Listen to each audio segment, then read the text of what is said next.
he's iced out in New York.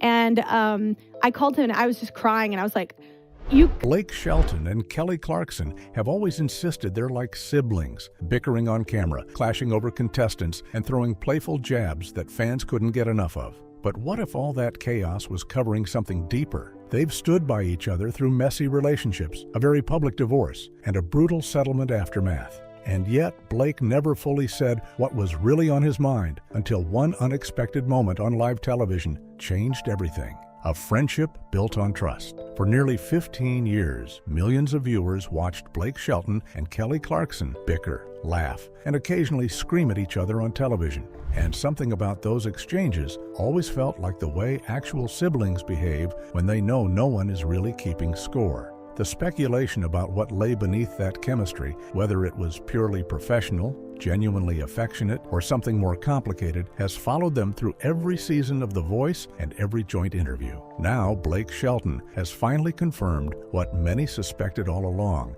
and the truth of their relationship turns out to be something the gossip columns never imagined. The foundation of their friendship was laid before either of them became household names in each other's orbits, and it began with a shared management team. Both singers were managed by the same company, overseen by Narvel Blackstock, who was then married to Reba McEntire and his son, Brandon Blackstock. That connection meant that Blake and Kelly moved through the same professional circles for years before they ever had a reason to speak to each other directly. They met here and there, as Blake later described it, usually at group dinners where the conversation flowed across the table without either of them paying special attention to the other. The real turning point came when Blake introduced Kelly to his then-wife, Miranda Lambert. The two women were both from Texas. Both had risen to fame through reality television competitions, and they hit it off immediately because they had so much in common. Blake joked that you could not get a word in with the two of them once they started talking, and he seemed delighted rather than annoyed by the fact. That dinner created a triangle of friendship that would deepen over the following years,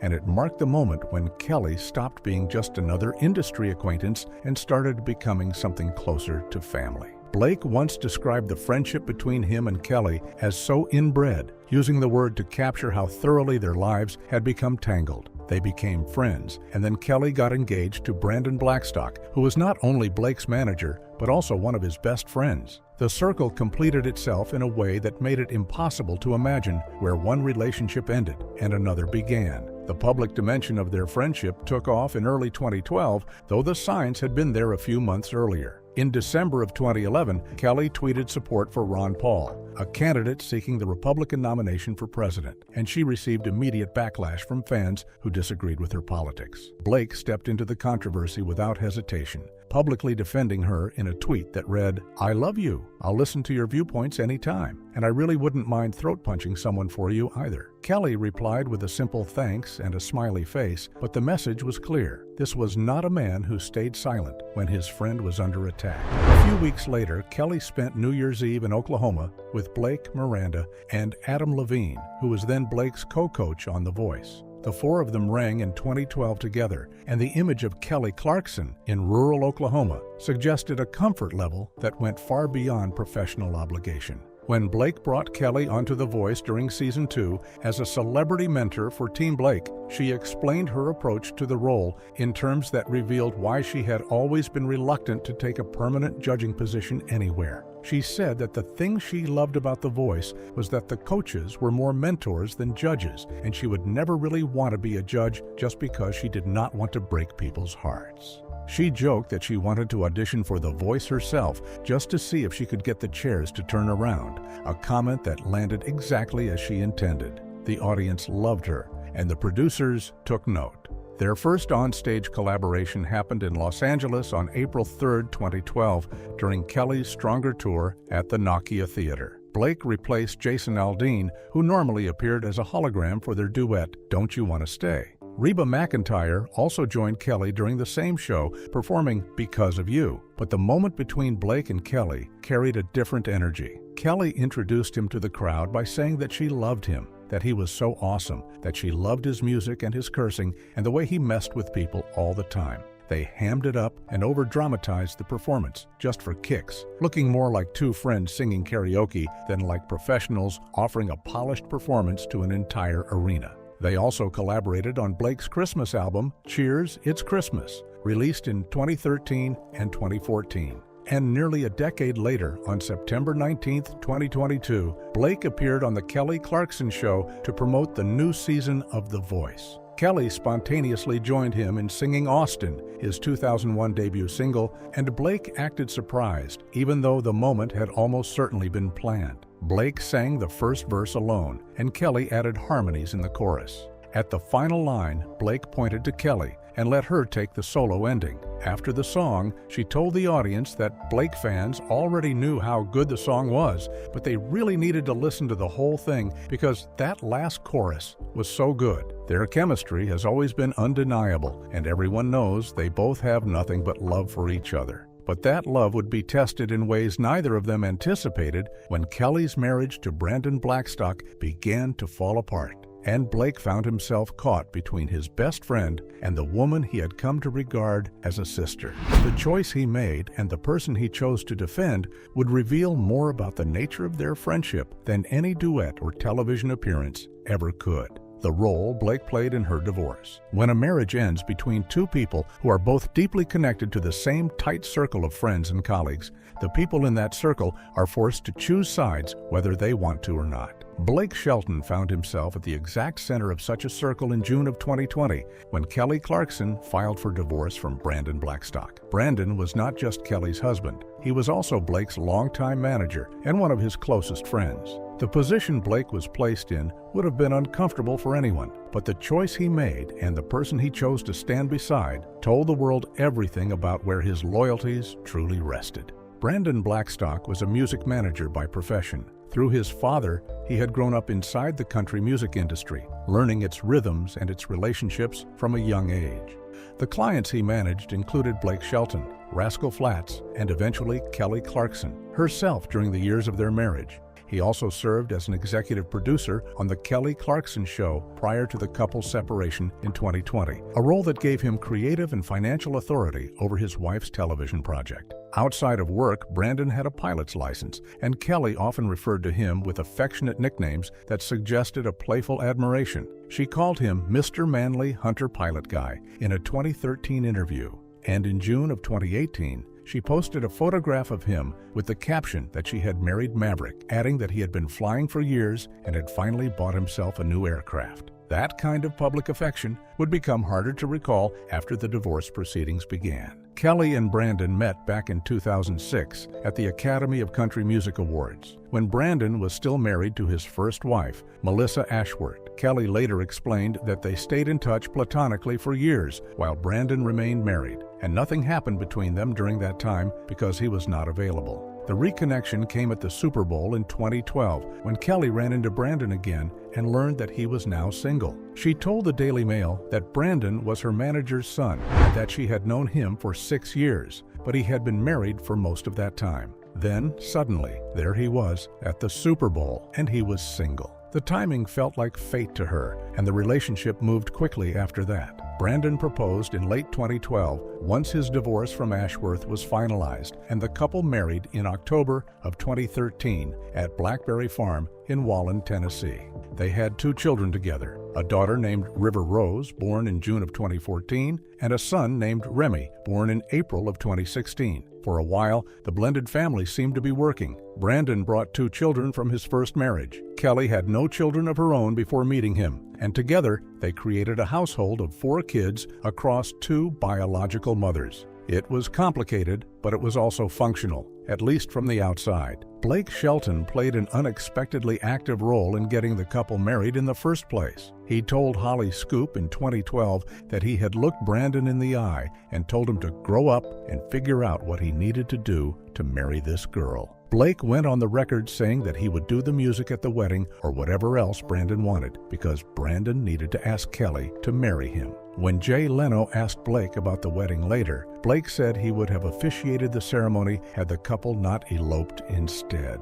In March of 2013, Blake expressed his happiness for them by saying that to see one of his best friends engaged to another one of his best friends was so cool, and he thought they were perfect for each other. He said it was really neat to have been a witness to all of it. That happiness would curdle over time, though the exact reasons for the marriage's breakdown have never been fully disclosed. Kelly filed for divorce in June of 2020, citing irreconcilable differences, a legal phrase that can cover everything from infidelity to simple growing apart. What followed was not one legal battle but two, and both of them were ugly. The first lawsuit concerned management fees. In September of 2020, Brandon and his father Narvel's company, Starstruck Management Group, sued Kelly for $1.4 million in unpaid commissions. Kelly countersued a month later, alleging that Starstruck had violated California labor law by procuring employment engagements without proper licenses, and she also claimed that the company had defrauded her with unnecessary fees throughout their 13-year working relationship.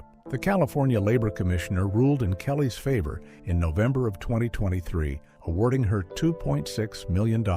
Brandon appealed the decision, denying that he had violated the Talent Agencies Act, which requires only licensed talent managers to broker financial deals for artists. The case was eventually settled out of court in May of 2024, with both parties seeking dismissal and the terms of the settlement remaining private. The second lawsuit was the divorce settlement itself, which was finalized in 2022. The financial terms were severe. Kelly agreed to pay $45,600 per month in child support until her children reached the age of 18. She was ordered to pay Brandon $115,000 per month in spousal support until the end of January 2024. She also made a one-time tax-free lump sum payment of approximately $1.3 million. She kept the family's Montana home and their California property, but the financial drain was substantial. Blake found himself in an impossible position throughout all of this. Brandon was his manager, and the professional relationship between them stretched back years. But Kelly was his friend, and the bond they had built on The Voice and through countless shared dinners and holidays was not something he was willing to sacrifice. A source told Us Weekly in 2020 that Blake and Kelly were extremely close and that their friendship and bond went beyond the business. Blake had to navigate loyalty to his manager against loyalty to his close friend, and the navigation was not easy. He chose Kelly. A source told Us Weekly that Blake was supportive and exactly the friend she needed during the divorce proceedings, though the same source noted that Blake wanted to maintain his relationships with both parties, despite his professional ties to Brandon.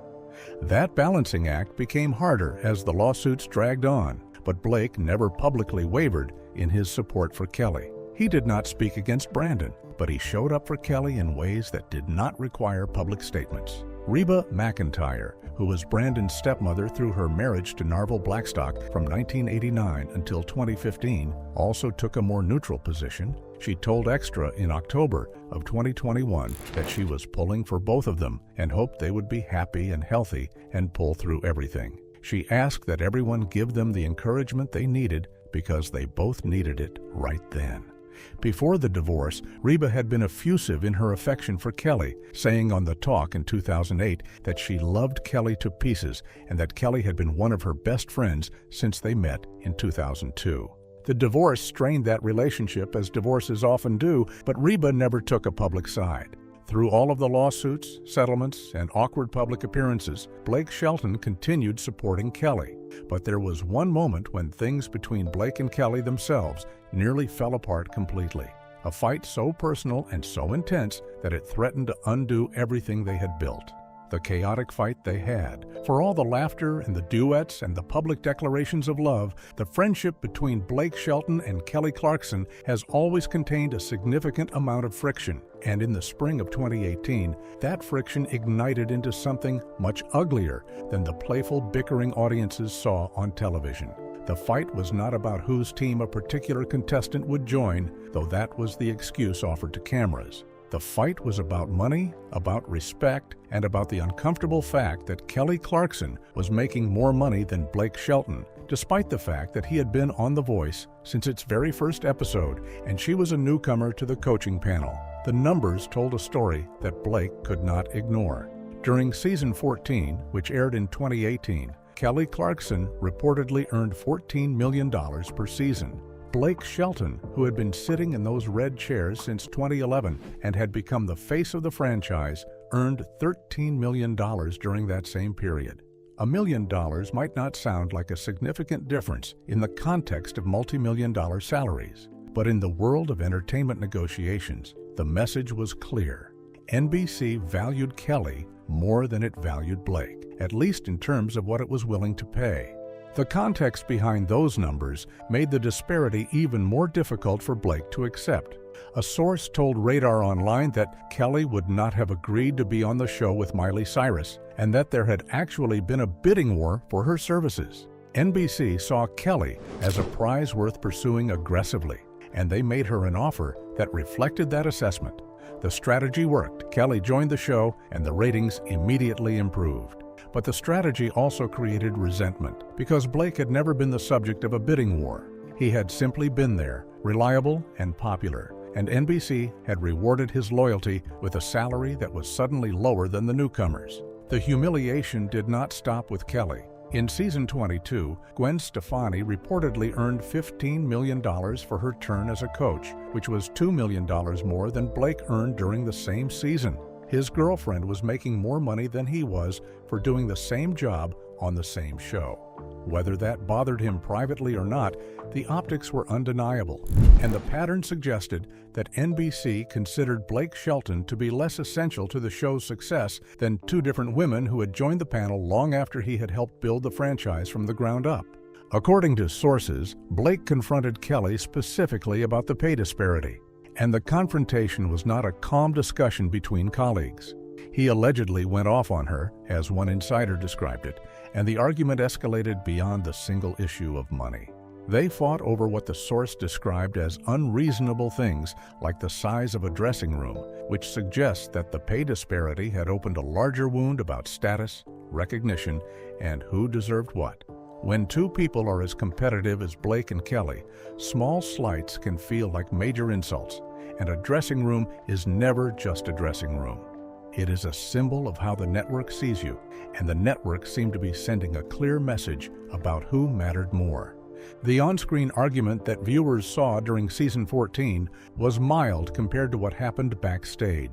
The cameras captured Blake and Kelly fighting over which of them would get country contestants, specifically a 33-year-old singer named Wilkes and a 28-year-old named Jordan Kirkdorfer. Blake told Kelly directly that she was his friend, but when she was on this show, she was his enemy. When Kelly tried to steal one of his contestants, Blake shot back that this was not a dating game, but The Voice, and his tone suggested that he was not joking as much as the producers probably wished he was. An insider confirmed that the exchange continued off-camera, which was typical for them, but the off-camera version was apparently much less careful about language and much more direct about the underlying tensions. The brother and sister dynamic that both of them have always used to describe their relationship was never a lie, but it was also never the whole truth. A source told Radar Online that they fought and screamed at each other and then got over it, and that Kelly had learned to just walk away because she could not win an argument with Blake. No one could, the source added, because he was always right, or at least he believed he was. That dynamic worked when the arguments were about trivial things, like which contestant had more potential or which coach had made a better strategic move. It worked less well when the argument was about money, because money is not subjective, and being right or wrong has nothing to do with it. The pay disparity made sense to NBC from a purely business perspective. Since Kelly had joined The Voice, the show's ratings had hit the roof, and the network saw her as worth the investment. She was an original American Idol winner with massive crossover appeal, and she brought viewers who had never watched The Voice before. Blake, for all his popularity, was a known quantity, and the network apparently felt that his audience was already locked in, regardless of what they paid him. From a financial standpoint, the decision was rational. From a personal standpoint, it was a slap in the face to the man who had been the show's anchor for 7 years. Neither Blake nor Kelly has ever publicly confirmed or denied the salary fight, and both have always downplayed any serious tension between them by sticking to the brother and sister narrative. But the timing of Blake's departure from The Voice suggests that the frustrations of those years never fully healed. He announced his departure in October of 2022, though he later revealed that he had considered leaving as early as 2020 and had stayed only because the global pandemic made transition difficult. When Kelly was asked about his departure, she told Entertainment Tonight that she was glad to be there for his final season. She said she wanted to be the one to kick him out the door, but she also wanted to hug him while he was going. She had mixed feelings, she admitted, because she loved him, but she also understood why he needed to leave. Kelly did not return for season 24, which was Blake's last season as a coach. Season 23 was their final season together, and the show moved on without either of them in the chairs. The fight over money and dressing rooms and respect had never been resolved publicly, and perhaps it had never been resolved privately either. They remained friends, or at least they remained friendly, but something had shifted. And then, in an interview that surprised everyone, Blake Shelton made a confession about Kelly Clarkson that changed the way fans understood their entire relationship. The shocking confession by Blake Shelton, after 15 years of duets on television, backstage fights over dressing rooms, public defenses during political controversies, and a divorce that forced him to choose sides between his manager and his best friend, Blake Shelton, walked onto Kelly Clarkson's talk show in May of 2025 and said something that no one expected. He looked her in the eye, and he told her that despite everything they had been through together, there was one thing she had never given him. The confession was not about money or loyalty or the painful years of her divorce. It was about music, and it revealed a longing that had been hiding in plain sight for more than a decade. Blake came on the Kelly Clarkson Show to promote his album for recreational use only, which had been released on May 9, 2025. The conversation was warm and familiar, as it always was between them. And at some point, Kelly asked Blake whether there was any musical goal he had not yet achieved, despite having accumulated 30 number-one hits over the course of his career. The question seemed straightforward, the kind of easy interview softballs that guests can answer with a joke or a shrug. But Blake did not joke. He looked at her directly and said that she had not had him on one of her records, and that was his goal. He said he was laying it out right there, in that moment, on her show, in front of her audience. He framed the collaboration as his white whale, the thing he had been chasing for years but had never been able to catch. The metaphor was striking because it suggested a quiet pursuit that had been running in the background of their friendship without either of them acknowledging it. He wanted to be on one of her studio albums, and he wanted it badly enough to say so on national television. The clarification that followed was important because Blake and Kelly had recorded together before, but never in the way he was now requesting. She had appeared on his holiday album, Cheers, It's Christmas, lending her voice to his project without asking for anything in return. He had never appeared on one of her studio albums, and the imbalance had apparently been bothering him for longer than anyone realized. He had watched her collaborate with Vince Gill and Jason Aldean and a dozen other male artists, and he had waited for his turn, and the turn had never come. His goal now was simple. He wanted her to feature him on one of her upcoming projects. Not a live performance, not a television duet, not a one-off charity single, but a proper studio recording that would exist forever on one of her albums. The request was public, it was earnest, and it put Kelly in a position where she could not pretend she had not heard it. The history between them made the confession land with unexpected weight. Blake had publicly supported Kelly during the Ron Paul controversy in 2011, offering to throat punch anyone who came after her. He had brought her onto The Voice as a mentor, watched her become a coach, fought with her over country contestants, and ultimately watched her earn more money than he did for doing the same job. He had helped her marry Brandon Blackstock and then stood by her when the marriage collapsed. Through all of it, the one thing he had never done was appear on her record. Kelly's response to his white whale claim has not been a public commitment, at least not yet. The conversation happened on her own show, and clips of it went viral almost immediately, but she has not announced any plans to feature him on an upcoming album. The ball is in her court, as Blake himself seemed to acknowledge when he made the request. He has now stated his desire publicly, and whether she follows through remains to be seen. The confession revealed something that fans had suspected for years, but had never heard confirmed in such direct terms. Blake Shelton loves Kelly Clarkson not as a romantic partner, but as a peer, a collaborator, and a rival.